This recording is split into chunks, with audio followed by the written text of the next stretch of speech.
Virgie the Dreamer from Mindanao, Davao City. So guys, nandito ako ngayon kay Ate Telly.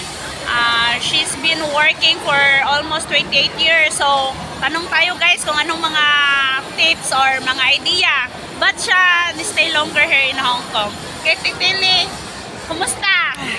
Nabuchi at saka beauty. Anong sitwasyon natin ngayon? Or pang ilang amo mo na yan sa ngayon? Pang-apat. So sa pang-apat, Ate Telly, masasabi mo ba na maswerte ka na ngayon? Hindi.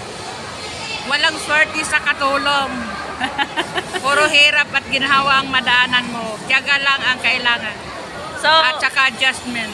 Adjustment at syaga, yun ang pinaka-key na magtagal dito sa Hong Kong.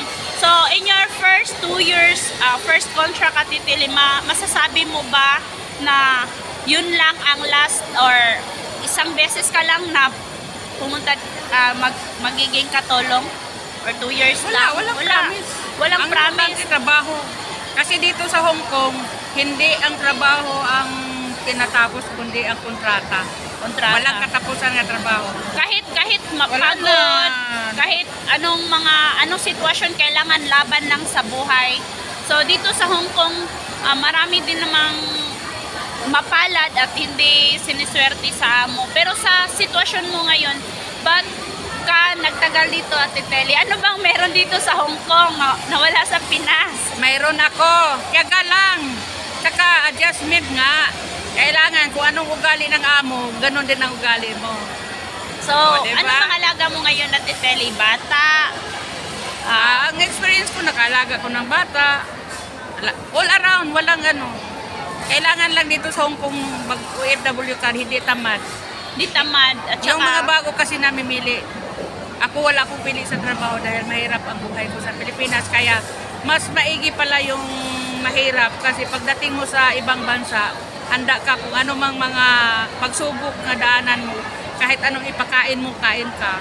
Ako naranasan ko lang pakainin lang ako ng niyog, kamuti, plok. Kung ano ang naranasan ko sa Pilipinas, naranasan ko dito sa Hong Kong. ganun ba, Ate Telly? So, nag-survive ka for that contract? Yes, Kasi God's glory yan.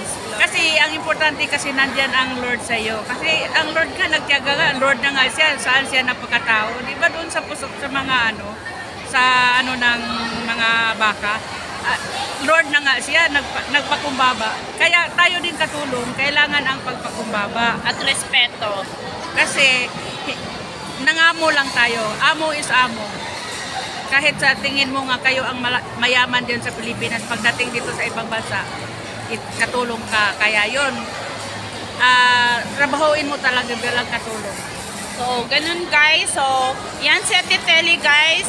She's been working for 28 years, right, Ate Telly? Yes. So, sa 28 years guys, hindi madali. Lahat ng experience na bilang isang katulong na experience na niya. So, challenge, anong masasabi mo sa mga new applicant, Ate Telly, or sa mga beginners na nandito sa Hong Kong ngayon? Ayun ang masasabi ko sa mga beginners. Kailangan talaga na pagtiyagaan nila kung ano man ang kinaharap nila.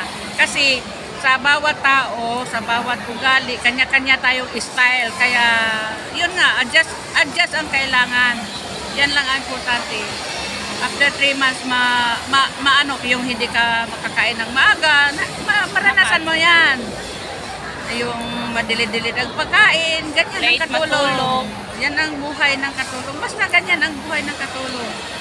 Talagang anytime, handa ka magsakripisyo sa sarili mo, alang-alang sa mga relatives mo din o At pamilya. mga pamilya mo sa Pilipinas. Oh, yun lang guys, no? Tip lang bilang isang 28 years working here in Hong Kong guys. So hindi yan basta-basta, hindi yan easy na experience, but sana ma-inspired ang lahat sa mga new applicant, new helper na katulad ko na nandito sa Hong Kong or kahit saang sulok ng mundo. Kailangan lang baon-baon natin, of course, first na panalangin.